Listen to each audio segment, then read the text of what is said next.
മാന്യ സഹോദരങ്ങളെ, സഹോദരിമാരെ, അല്ലാഹുവിനെ സൂക്ഷിച്ചുകൊണ്ട് ജീവിതത്തിലെ കാര്യങ്ങൾ മുന്നോട്ട് കൊണ്ടുപോകണമേ എന്ന് സ്വയം എന്ന പോലെ നിങ്ങളെ ഓരോരുത്തരെയും ഓർമ്മപ്പെടുത്തുകയാണ്, വസിയത്ത് ചെയ്യുകയാണ്. ജീവിതത്തിലെ എല്ലാ മേഖലകളിലും പ്രപഞ്ചനാഥനെ സൂക്ഷിച്ച് ജീവിക്കുവാൻ മരിക്കും വരേക്കും അല്ലാഹു നമുക്ക് എല്ലാവർക്കും തൗഫീഖ് നൽകി അനുഗ്രഹിക്കുമാറാവും.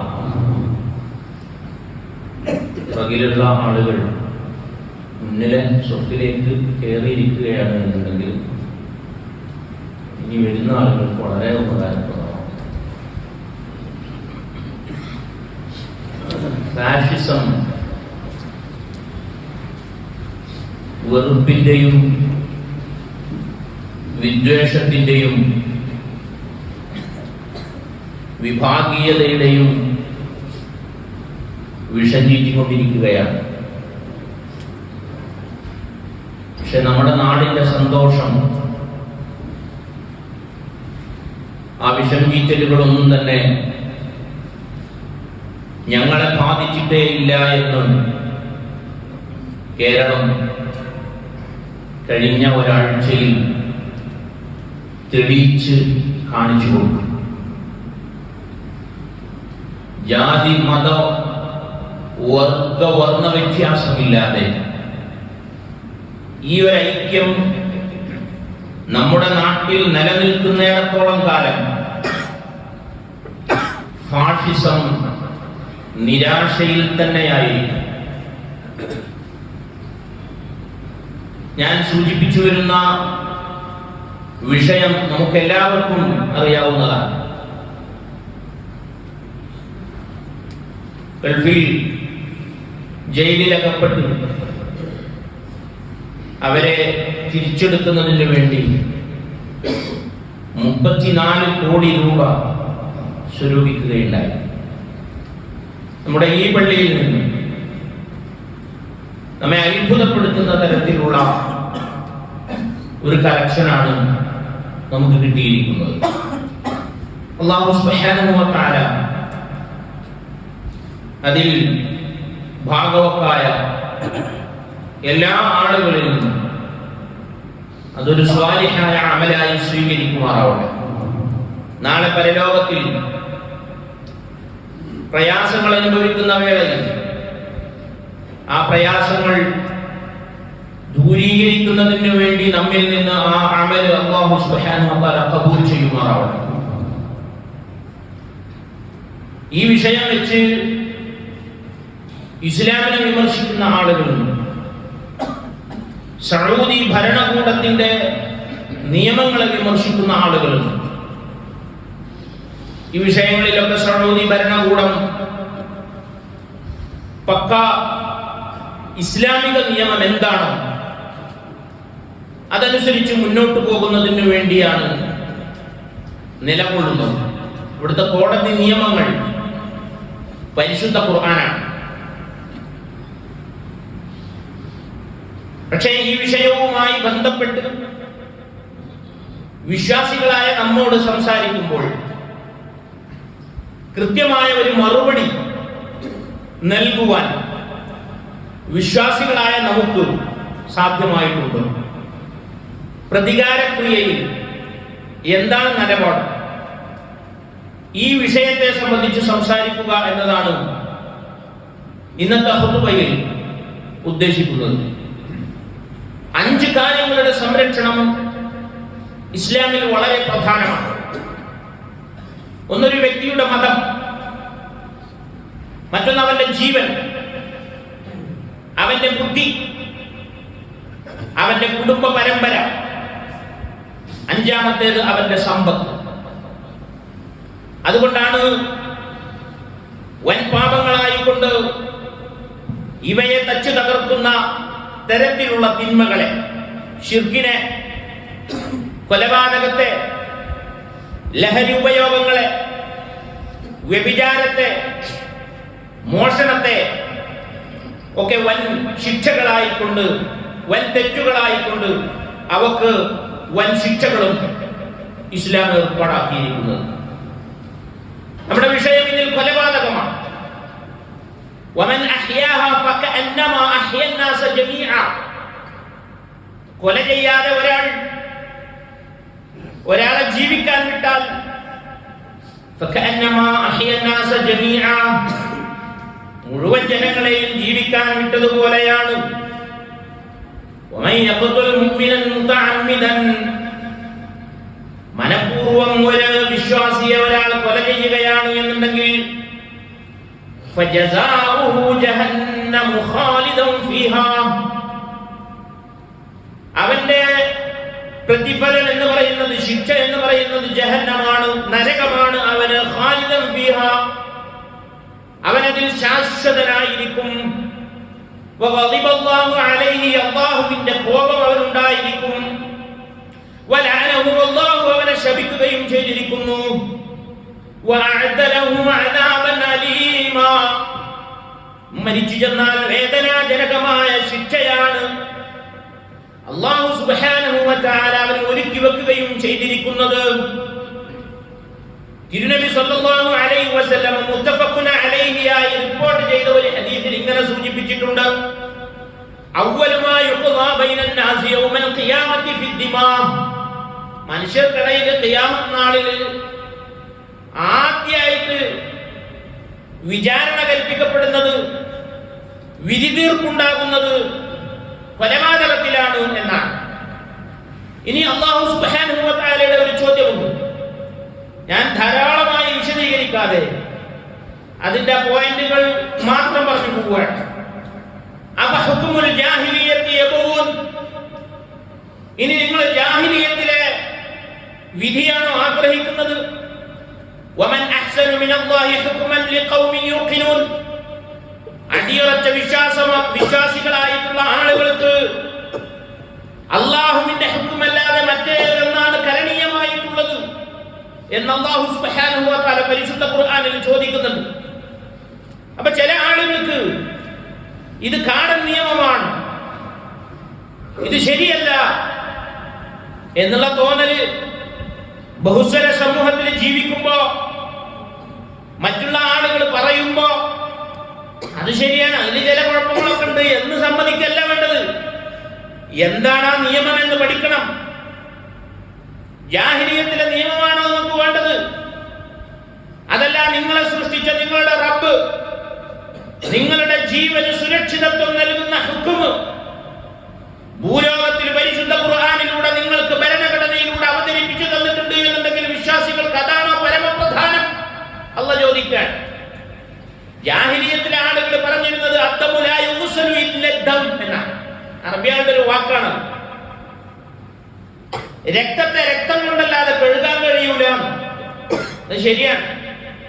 രക്തത്തില് എന്തെങ്കിലും മാലിന്യങ്ങൾ വന്നാൽ രക്തം കൊണ്ടാ കഴുകുക.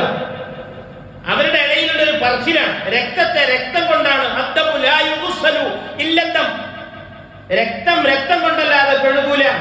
അതുകൊണ്ട് ഒരാൾ കൊല്ലപ്പെട്ടാൽ അവനെ കൊല്ലുക എന്നുള്ളതാണ്. ഇസ്ലാമിൽ കൊലപാതകത്തിന് കൊലപാതകം മാത്രമല്ല, കൃത്യമായ വിധിയുണ്ട് അതിൽ. അത് നമ്മൾ പഠിക്കണം. അത് നമുക്ക് അറിയില്ലെങ്കിൽ മിണ്ടാതിരിക്കണം.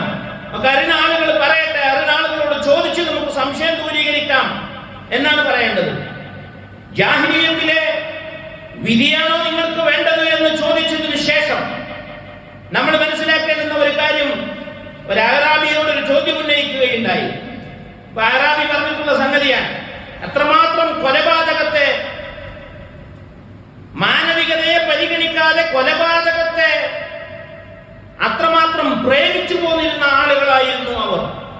വക്കീലല്ല അറാബി, ഒരു ബദുവായ ആളോട് ചോദിക്കപ്പെടുകയാണ്, അയസുറുക അൻ തദ്ഖുലൽ ജന്ന വലാ തുസിഅ ഇലാ മൻ അസാ ഇലൈക്, നിനക്ക് ഉപദ്രവം ചെയ്തിട്ടുള്ള ആളോട് ഒരു ഉപദ്രവവും ചെയ്യാതെ തന്നെ, ശരിക്കും മനസ്സിലാക്കണം, നിനക്ക് ഉപദ്രവം ചെയ്തിട്ടുള്ള ആളോട് ഒരു തരത്തിലുള്ള ഉപദ്രവവും നീ തിരിച്ചു ചെയ്യാതെ തന്നെ സ്വർഗത്തിൽ നീ പ്രവേശിപ്പിക്കപ്പെടുക എന്നത് നിന്നെ സന്തോഷിപ്പിക്കുന്ന കാര്യമല്ല.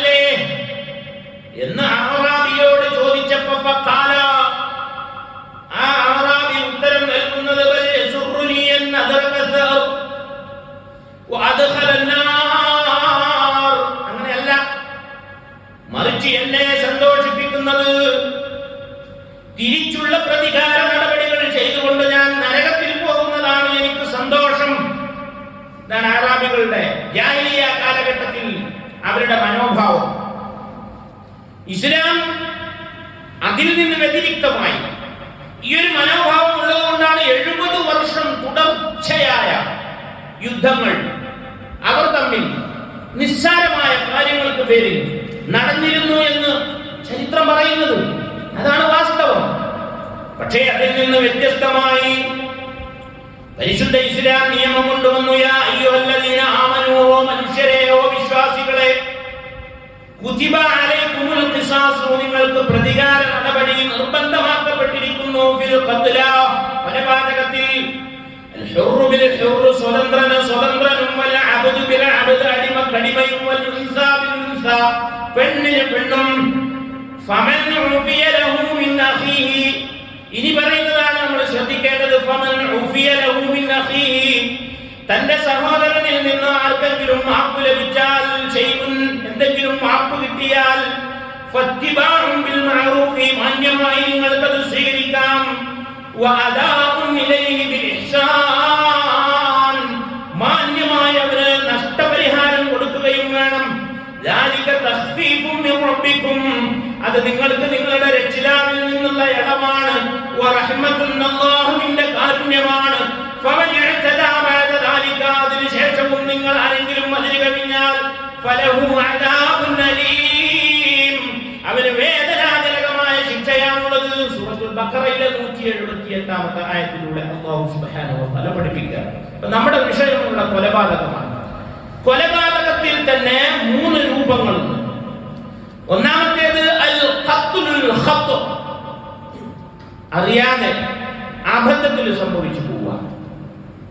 രണ്ടാമത്തേത് മനഃപൂർവമല്ല, എന്നാൽ മനഃപൂർവമായ കൊലപാതകത്തോട് സാദൃശ്യമുള്ളത്, അതിന് ശിബ്ഹുൽ അംദ് എന്നാണ് പറയുന്നത്. ഉദാഹരണത്തിന്, കൊല ചെയ്യാനുള്ള ഉദ്ദേശത്തോടു കൂടിയൊന്നുമല്ല ഒരു മനുഷ്യനെ ഒരു വടിയെടുത്തടിച്ചത്. അവന് താൽക്കാലികമായി ഒരു ഷണ്ട കൂടുന്നതിന്റെ ഭാഗമായി കൊണ്ട് അവന്റെ കയ്യിലുണ്ടായിരുന്ന ഒരു വടിയായി. കൊല ചെയ്യാനുള്ള ഉപകരണങ്ങൾ ഒന്നും തന്നെ ഇല്ലാതെ ഒരു ചെറിയ വടി കൊണ്ട് അവനെ അടിച്ചപ്പോൾ മർമ്മത്തിൽ തട്ടി, അത് ആ മനുഷ്യൻ മരിച്ചുപോയി.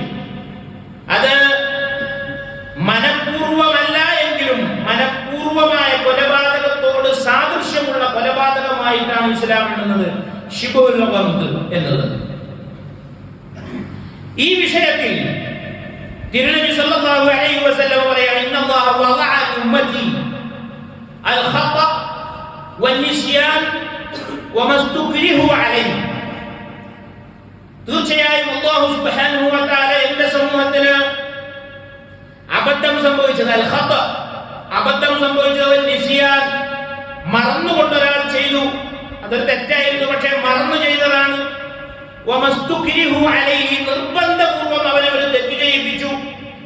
ഈ 3 സംഗതികളിൽ നിന്നും അല്ലാഹു അവർക്ക് പുറത്തു കൊടുക്കപ്പെട്ടിരിക്കുന്നു. അബദ്ധവും മറവിയും നിർബന്ധപൂർവ്വം ചെയ്യേണ്ടി വന്ന തിന്മകളിൽ നിന്നും അല്ലാഹു സുബ്ഹാനഹു വ തആല അവർക്ക് പുറത്തു കൊടുക്കപ്പെട്ടിരിക്കുന്നു എന്ന് തിരുനബി സല്ലല്ലാഹു അലൈഹി വസല്ലമ പ്രസ്താവിച്ചിട്ടുണ്ട്. നമ്മുടെ ഇവിടുത്തെ വിഷയം 3ാമത്തേതാണ്, മനഃപൂർവമായ കൊലപാതകമാണ്. എങ്ങനെയാണ് മനഃപൂർവമായ കൊലപാതകമാകുന്നത്? അതൊരു അബദ്ധമാണ്, അതല്ലെങ്കിൽ ശിബുൽ അംദാണ് എന്നുള്ളത് തെളിയിക്കപ്പെടാൻ പറ്റിയിട്ടില്ല. ആ സംഭവം നമുക്ക് ഓരോരുത്തർക്കും അറിയുമോ എന്നറിഞ്ഞൂടാ. അബദ്ധത്തിൽ ഡ്രൈവ് ചെയ്തുകൊണ്ടിരിക്കുന്ന മനുഷ്യൻ, പിറകിലുള്ള രോഗിയായ, ജീവിക്കുവാൻ പ്രത്യേകമായി യന്ത്രം ഘടിപ്പിച്ചുകൊണ്ട് ജീവൻ നിലനിർത്തുന്ന ആ കുട്ടിയെ കൈതട്ടിയിട്ട് അബദ്ധത്തിൽ ആ മെഷീൻ അവിടെ ഊരിപ്പോരുകയും പിന്നീട് പിറകിലേക്ക് നോക്കുമ്പോൾ ആ കുഞ്ഞ് ജീവനില്ലാതെ ചലനമില്ലാതെ കിടക്കുകയും ചെയ്യുന്നത് കാണുകയാണ്. ആ സന്ദർഭത്തിൽ നമ്മളൊക്കെ ശ്രദ്ധിക്കേണ്ടുന്ന കാര്യം, അത് അതേപടി സത്യസന്ധത നമ്മൾ നിലനിർത്തുന്നതിന് വേണ്ടി കോടതിയുടെ മുമ്പിൽ ചോദ്യം ചെയ്യപ്പെടുമ്പോൾ അത് അതേപടി അധികൃതരെ അറിയിക്കുക എന്നുള്ളതാണ്. അതാണ് സത്യസന്ധത നിലനിർത്തുന്നതിന്റെ ഭാഗമായി നമ്മൾ ചെയ്യേണ്ടത്. സ്വാഭാവികമായും ഇത്തരം സന്ദർഭങ്ങളിൽ വെപ്രാളങ്ങൾ ഉണ്ടാവും.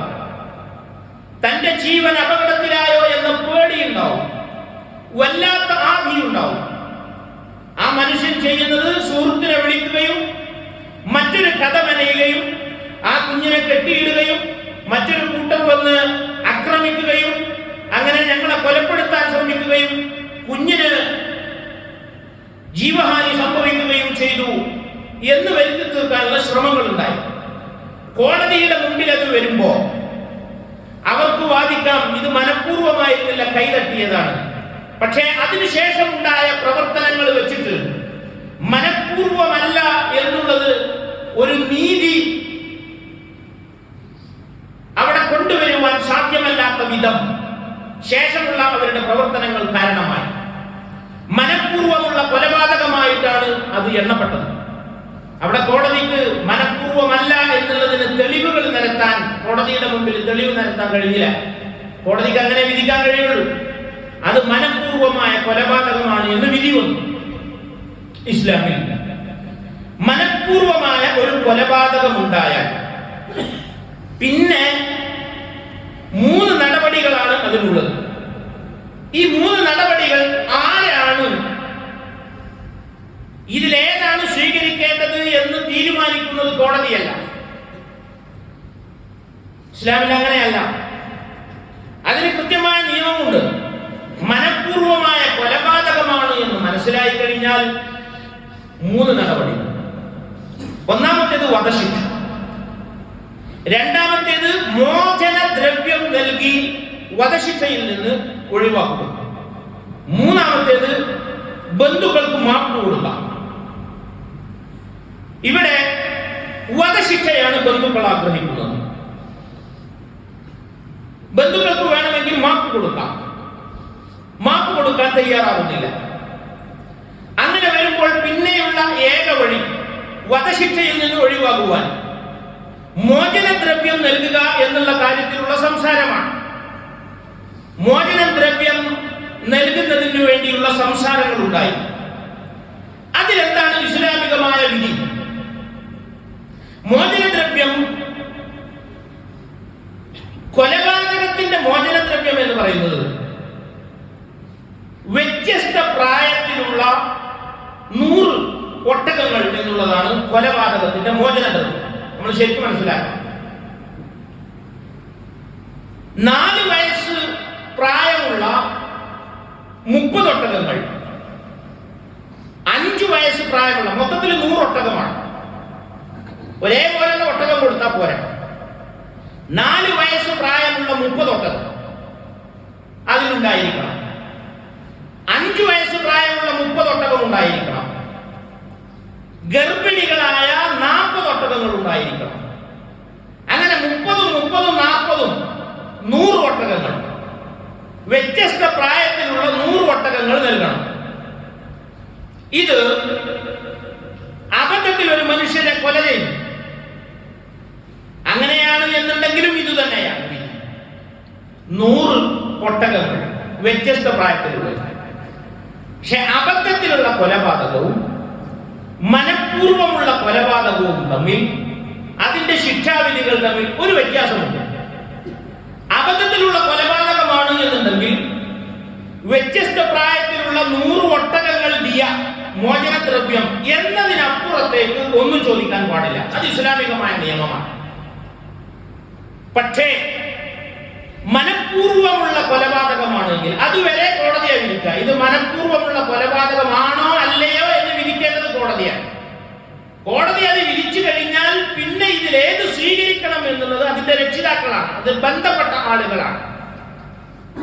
അപ്പൊ മനഃപൂർവമായ കൊലപാതകമാണ് എന്നുണ്ടെങ്കിൽ ഈ 100 വ്യത്യസ്ത വയസ്സിലുള്ള 100 ഒട്ടകങ്ങൾ എന്നുള്ളതിന്റെ അപ്പുറത്തേക്കും അവർക്ക് ചോദിക്കാം.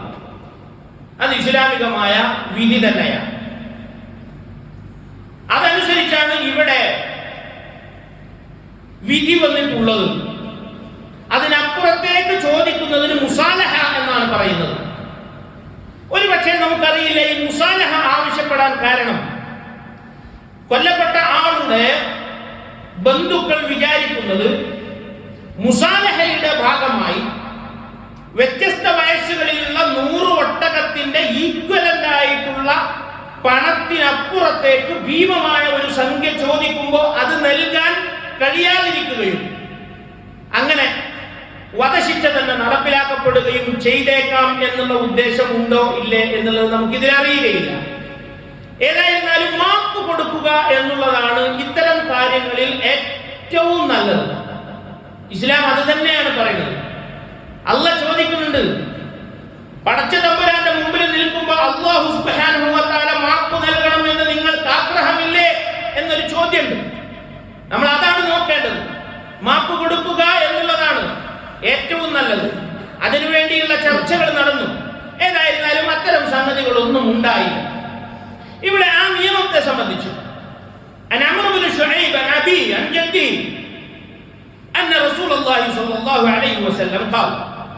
പ്രവാചകൻ സ്വല്ലല്ലാഹു അലൈഹി വസല്ലം പറയാം, സ്വഹീഹായ ഒരു ഹദീസാണ്, മൻ ഖതല മുഅ്മിനൻ മുതഅമ്മിദൻ, ഒരു മനുഷ്യൻ മനഃപൂർവ്വം ഒരാളെ കൊലപാതകം ചെയ്താൽ ദുഫിയ ഇലാ ഔലിയാഇൽ മഖ്തൂൽ, ആ നിയമമാണ് ഈ പറയുന്നത്. ദുഫിയ, അതിന്റെ ശിക്ഷാ നടപടികൾ മാറ്റപ്പെടും. ഇലാ ഔലിയാഇൽ മഖ്തൂൽ, കൊല്ലപ്പെട്ടവന്റെ രക്ഷിതാക്കളിലേക്ക്, ബന്ധുക്കളിലേക്ക് മാറ്റപ്പെടും. ഫഇൻ ശാഉ ഖതലു, അവര് പറയാണ് വധശിക്ഷ നടപ്പാക്കണം എന്ന് പറഞ്ഞാൽ അവന് വധശിക്ഷ നടപ്പാക്കണം ആണ് നിയമം. വഇൻ ശാഉ അഖദു വദിയ, ഇനി അവർ ഉദ്ദേശിക്കുകയാണ് എന്നുണ്ടെങ്കിൽ മോചനദ്രവ്യമാവാം, മോചനദ്രവ്യം നിശ്ചയിക്കാം. ആ മോചനദ്രവ്യം വഹിയ, അത് എന്താണെന്ന് പ്രവാചകൻ പഠിപ്പിക്കുന്നുണ്ട്. സലാസൂന ഹിഖ, ഹിഖ എന്ന് പറഞ്ഞാൽ 4 വയസ്സായ ഒട്ടകമാണ്. സലാസൂന, അത് 30 എണ്ണവും. വസലാസൂന ജദഅ, ജദഅ എന്ന് പറഞ്ഞാൽ 5 വയസ്സായ ഒട്ടകമാണ്. 5 വയസ്സായ ഒട്ടകങ്ങൾ 30 എണ്ണവും. വഅർബഊന ഹലിഖ, ഹലിഖ എന്ന് പറഞ്ഞാൽ ഗർഭിണിയായ ഒട്ടകമാണ്. അത് 40 എണ്ണവും. വമാ സാലഹു അലൈഹി ഫഹുവ ലഹും, ഇതിനപ്പുറമായി മുസാലഹ ഉണ്ടാവുകയാണ് എന്നുണ്ടെങ്കിൽ അത് അവർക്കുള്ളത് തന്നെയാണ്. ആ മുസാലഹയാണ് ഇവിടെ വിഷയമായി വന്നിട്ടുള്ളത്. ഇതിനപ്പുറമായി മുസാലഹ ഉണ്ടാവുകയാണെങ്കിൽ അത് അവർക്കുള്ളത് തന്നെയാണ്. അത് ഇസ്ലാമികമായ വിധിയാണ്. ദിയത്തിനെ ശക്തിപ്പെടുത്തുന്നതിന് വേണ്ടിയാണ് അല്ലാഹു സുബ്ഹാനഹു വ തആല അങ്ങനെ നിശ്ചയിച്ചിരിക്കുന്നത്. ഇതാണ് സത്യത്തിൽ നടന്നിട്ടുള്ളത്. ഇസ്ലാമികമായ വിധിയാണ്. മനഃപൂർവമായ കൊലപാതകം എന്നുള്ളതിന് ഇസ്ലാം വിധിക്കുന്ന ശിക്ഷ ഇങ്ങനെയാണ്. ഈ ശിക്ഷാ നടപടി എന്ന് പറയുന്നത് അല്ലാഹു സുബ്ഹാനഹു വ തആല പറയുകയാണ്, വലക്കും ഫിൽ ഖിസാസി ഹയാത്തുൻ യാ ഉലിൽ അൽബാബ് ലഅല്ലക്കും തത്തഖൂൻ, പ്രതികാര നടപടിയിൽ നിങ്ങൾക്ക് ജീവിതമുണ്ട്. ഹോ ബുദ്ധിയുള്ള ആളുകളെ, നിങ്ങൾ സൂക്ഷ്മത പുലർത്തുന്ന ആളുകളാണെങ്കിൽ ഞാൻ നിങ്ങളോട് പറഞ്ഞു തരട്ടെയോ? അല്ലാഹു പറയുകയാണ്, ലക്കും ഫിൽ ഖിസാസി ഹയാത്തുൻ, പ്രതികാര നടപടിയിൽ നിങ്ങൾക്ക് ജീവിതമാണുള്ളത്, മരണമല്ല.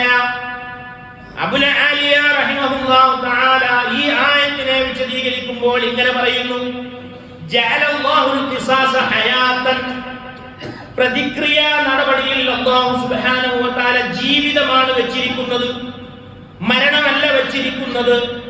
കാരണം ഫകം മിൻ റജുലിൻ യുരീദു അൻ യഖ്തുല, മറ്റുള്ള ആളുകളെ കൊല്ലണം എന്ന് കരുതി നടക്കുന്ന എത്ര മനുഷ്യന്മാരുണ്ട്, മറ്റുള്ളവരെ കൊല്ലണം എന്ന് കരുതി നടക്കുന്ന എത്ര മനുഷ്യന്മാരുണ്ട്. ഫതംനഉഹു മഖാഫത അൻ യുഖ്തൽ, ഇവനും തിരിച്ചു കൊല്ലപ്പെടും എന്നുള്ള പേടിയാണ് അവനെ അതിൽ നിന്ന് തടയുന്നത്. ആ നിലക്ക് നോക്കുമ്പോൾ ലക്കും ഫിൽ ഖിസാസി ഹയാത്ത് എന്ന് അല്ലാഹു സുബ്ഹാനഹു വ തആല പറഞ്ഞത് വളരെ ശരിയാണ്. പ്രതിക്രിയാ നടപടിയിൽ നിങ്ങൾക്ക് ജീവിതമാണുള്ളത്. മനുഷ്യന് സുരക്ഷിതമായി ഭൂമിയിൽ ജീവിക്കണമെന്നുണ്ടെങ്കിൽ അല്ലാഹുവിന്റെ നിയമാവലികൾ പാലിക്കുക എന്നുള്ളതാണ്. കൂട്ടത്തിൽ ഇങ്ങനെ എന്തെങ്കിലും സംഭവിക്കുകയാണ് എന്നുണ്ടെങ്കിൽ സത്യസന്ധത പുലർത്തുവാൻ വേണ്ടി ശ്രമിക്കുക എന്നുള്ളത് കൂടി നമ്മൾ ഈ കാര്യത്തിൽ ബോധ്യപ്പെടേണ്ടുന്ന ഒന്നാണ്. നിയമം നിയമത്തിന്റെ വഴിയിൽ നടക്കും. ഒരു മനുഷ്യന് അബദ്ധം സംഭവിച്ചു, ഈ പ്രശ്നങ്ങളൊന്നുമല്ല, മറ്റ് നമ്മിൽ ആർക്കെങ്കിലും അല്ലാഹു സുബ്ഹാനഹു വ തആല നമ്മെ എല്ലാവരെയും കാത്തുരക്ഷിക്കുമാറാവട്ടെ. നമുക്ക് ആർക്കെങ്കിലും അബദ്ധം സംഭവിച്ചു, എന്താണ് വേണ്ടത്? ആ അബദ്ധം ബോധ്യപ്പെട്ടാൽ, എപ്പോഴും തെറ്റ് സംഭവിക്കാത്ത ആളുകളാണ് മനുഷ്യരെന്ന് അള്ളാഹ് പറയണില്ല. തെറ്റ് പറ്റും, അബദ്ധങ്ങൾ പറ്റും, മറവികളിൽ തിന്മ ചെയ്യേണ്ടി വരും. പക്ഷേ തെറ്റിനെ കമ്മിറ്റ് ചെയ്യുക എന്നുള്ളത്, യെസ്, എൻ്റെ അടുത്ത് അങ്ങനെ ഉണ്ടായി, അതൊരു മനുഷ്യന്റെ ഡിഗ്നിറ്റിയെ വർദ്ധിപ്പിക്കുകയേ ചെയ്യുള്ളൂ. ഒരാൾ ഒരു തെറ്റ് സംഭവിച്ചിട്ട് ഇല്ല, അതിനെ മൂടി വെക്കാൻ, ഇല്ല ഞാൻ അങ്ങനെ ചെയ്തിട്ടില്ല, അങ്ങനെ ഉണ്ടാവില്ല, നിങ്ങൾ കളവ് പറയാണ്, നിങ്ങൾ വെറുതെ പറയാണ്, ഈ ഒരു സ്വഭാവം നമ്മൾ മാറ്റണം. നമ്മളടുത്തുണ്ടെങ്കിൽ മാറ്റണം. തെറ്റ് പറ്റി, ഞാൻ ചെയ്തു, എൻ്റെ അടുത്ത് വന്നു, എന്താ വരിക? ഞാൻ പറയുന്നത് നമ്മളുടെ എല്ലാവരുടെയും കാര്യത്തെ സംബന്ധിച്ചാണ്, മറ്റൊന്നിനെ സംബന്ധിച്ചുമല്ല. അത് മനസ്സിലാക്കുകയും കമ്മിറ്റ് ചെയ്യുകയും ചെയ്യും, സമ്മതിക്കുക. അതല്ല എന്നുണ്ടെങ്കിൽ വലിയ വലിയ പ്രശ്നങ്ങളിലേക്ക്, ഭീകരമായ പ്രശ്നങ്ങളിലേക്ക്, നാട്ടില്, സമൂഹത്തില്, കുടുംബത്തില് ഒക്കെ ഭീകരമായ പ്രശ്നങ്ങളിലേക്ക് അത് പോകും. എന്നാൽ ഒരു മനുഷ്യൻ തെറ്റ് സമ്മതിച്ചാലോ, ആ തെറ്റ് സമ്മതിച്ചു കഴിഞ്ഞാൽ മാനസികമായ ഒരു എറർ അവന്റെ അടുക്കൽ സംഭവിച്ചു പോയി. മനുഷ്യന്മാർക്ക് തമ്മിൽ മനസ്സിലാക്കാവുന്ന ഒരു സംഗതിയാണ്. അവൻ തെറ്റ് സമ്മതിച്ചല്ലോ, ഇനി അതിനെന്താ വേണ്ടത്? അത് അടുത്ത കാര്യം നമുക്ക് ആലോചിക്കാം. അബദ്ധം പറഞ്ഞാൽ അതിന് ദിയയുണ്ട്, അത് അവന്റെ അടുത്ത് നിന്ന് ഈടാക്കാം. അത് ഈടാക്കുവാൻ, അത് കൊടുക്കുവാൻ അവൻ ബാധ്യസ്ഥനാണ്. ആ ബാധ്യതകളിൽ നിന്ന് ഒളിച്ചോടി പോകുവാൻ ഒരു സത്യവിശ്വാസി ഒരിക്കലും തയ്യാറാവരുത്, അബദ്ധമാണെങ്കിൽ പോലും. അല്ലാഹു സുബ്ഹാനഹു വ തആലയുടെ അടുക്കൽ അത് തിന്മയില്ല, പുറത്തിരിക്കുന്നതാണ്. പക്ഷേ അപ്പോഴും അടിമകളും തമ്മിൽ എന്ത് ചെയ്യണമെന്ന് അല്ലാഹു നിയമം വെച്ചിട്ടുണ്ട്. അത് സ്വീകരിക്കുവാൻ നമ്മൾ തയ്യാറാവണം. ഇവിടെ ഇസ്ലാമികമായ വിഷയങ്ങൾക്കല്ല കുഴപ്പം. ഇസ്ലാമികമായ വിധി ഈ വിഷയത്തിൽ കൃത്യമായി പഠിക്കുന്ന ഒരു മുസ്ലിം, ഗവേഷണം നടത്തുന്ന ഒരു മുസ്ലിം, അവൻ നിഷ്പക്ഷ ബുദ്ധിയോടുകൂടിയാണ് ആ വിഷയത്തിൽ ഗവേഷണം നടത്തുന്നത് എങ്കിൽ അത് മനസ്സിലായ സ്പോട്ട് ലെവല് അശ്ഹദു അല്ലാ ഇലാഹ ഇല്ലല്ലാഹു അശ്ഹദു അന്ന മുഹമ്മദ് റസൂലുള്ളാഹി എന്ന് പറഞ്ഞ് ഇസ്ലാം സ്വീകരിക്കും. കാരണം അത്രയും പവിത്രമായിട്ടാണ് മനുഷ്യരെ മുഴുവൻ സൃഷ്ടിച്ച, മനുഷ്യരുടെ മുഴുവൻ ജീവൻ നൽകിയ അല്ലാഹു സുബ്ഹാനഹു വ തആല ഇങ്ങനെ എന്തെങ്കിലും സംഭവിച്ചാൽ എന്ത് ചെയ്യണം എന്നുള്ള കൃത്യമായ നിയമം വച്ചിരിക്കുന്നത്.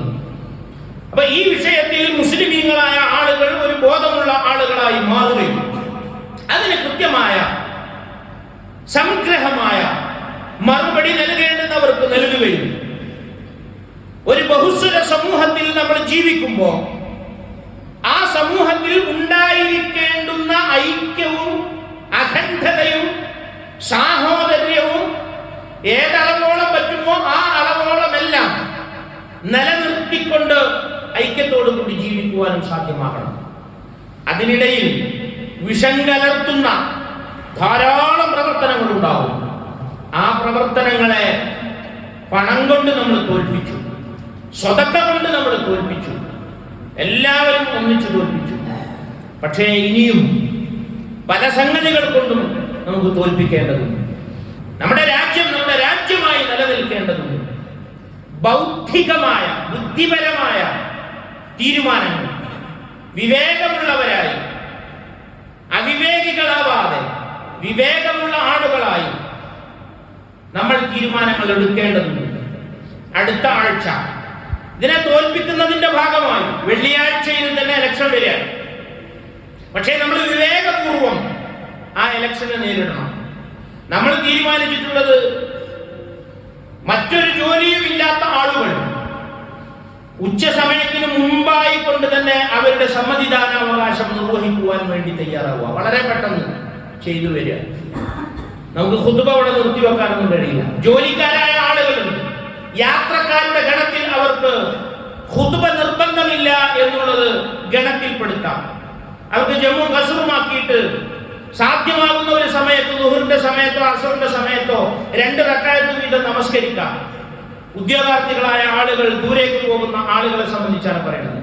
അല്ലാത്ത ആളുകളെ സംബന്ധിച്ചിടത്തോളം വളരെ പെട്ടെന്ന് പോയി സമ്മതിദാനാവകാശം നിർവഹിക്കുക. അടുത്ത വെള്ളിയാഴ്ച നമ്മളെല്ലാവരും വിവേകപൂർവ്വം സമ്മതിദാനാവകാശം നിർവഹിക്കേണ്ടുന്ന ആവശ്യകത പരിഗണിച്ചുകൊണ്ട് തന്നെ വളരെ കുറഞ്ഞ സമയമേ ഇവിടുത്തെ പള്ളിയിലെ പ്രൊസീജിയറുകൾ ഉണ്ടായിരിക്കുകയുള്ളൂ.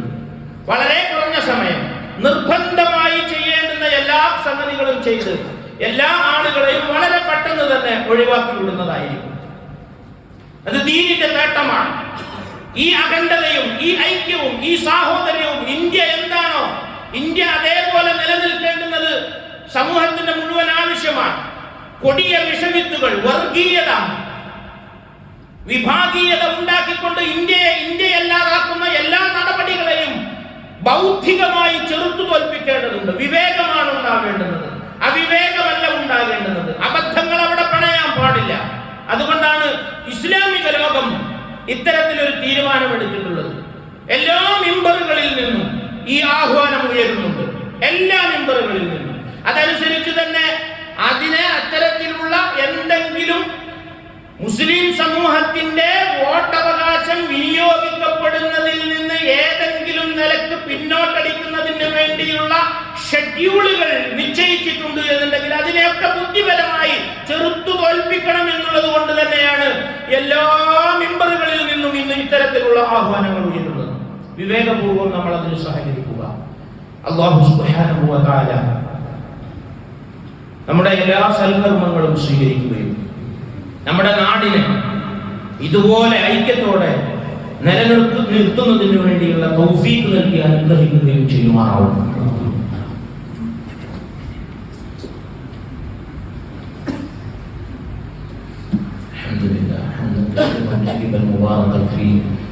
والصلاة والسلام على رسول الكريم وعلى آله وصحبه أجمعين. أما بعد فأيها الناس أوصيكم عباد الله وإياي ثانيا بتقوى الله. മാന്യ സഹോദരങ്ങളെ സഹോദരന്മാരെ, അല്ലാഹുവിനെ സൂക്ഷിച്ച് ജീവിക്കണം, വസീയത്ത് ചെയ്യണം. അതിന് അല്ലാഹു നമ്മെ എല്ലാവരെയും അനുഗ്രഹിക്കുമാറാവട്ടെ. അല്ലാഹുവിന്റെ ദീനിൽ മരണം വരേക്കും അടിയുറച്ചു നിൽക്കുവാനുള്ള തൗഫീഖ് നമുക്ക് എല്ലാവർക്കും നൽകി അനുഗ്രഹിക്കുമാറാവട്ടെ. പടച്ചതമ്പുരാനെ, നിന്റെ മതം കൃത്യമായി അനുധാവനം ചെയ്തുകൊണ്ട് ജീവിക്കുവാനുള്ള തൗഫീഖ് മരണം വരെ ഞങ്ങൾക്ക് നീ നൽകണമെന്ന് പറയാം. ഞങ്ങളുടെ സാമൂഹിക സാഹചര്യങ്ങൾ, രാഷ്ട്രീയ സാഹചര്യങ്ങൾ ആ നിലക്ക് ഉണ്ടായിത്തീരുവാനുള്ള എല്ലാ റഹ്മത്തും എല്ലാ നിലക്കുമുള്ള ബർക്കത്തും ഈ സമൂഹത്തിൽ നീ നിലനിർത്തി തരണമേ തമ്പുരാനെ. അല്ലാഹുവേ, ഐക്യത്തോടുകൂടി സാഹോദര്യത്തോടുകൂടി സുദൃഢമായ ഒരു സമൂഹമായി നിലനിൽക്കുവാൻ നീ അനുഗ്രഹിക്കണമേ തമ്പുരാനെ. ഞങ്ങളുടെ ജീവിതത്തിൽ വന്നിട്ടുള്ള പാപങ്ങളുണ്ട്. അല്ലാഹുവേ, ഞങ്ങളുടെ തൗബ നീ സ്വീകരിക്കണമേ. ഞങ്ങളുടെ എല്ലാ പാപങ്ങളും പുറത്ത് പരിഹരിച്ച് മാപ്പാക്കി തരണമേ തമ്പുരാനെ. ഞങ്ങളിൽ നിന്ന് മരണപ്പെട്ടു പോയ ആളുകൾ അവരുടെ ഖബറുടെ വിശാലമാക്കി കൊടുക്കണമേ.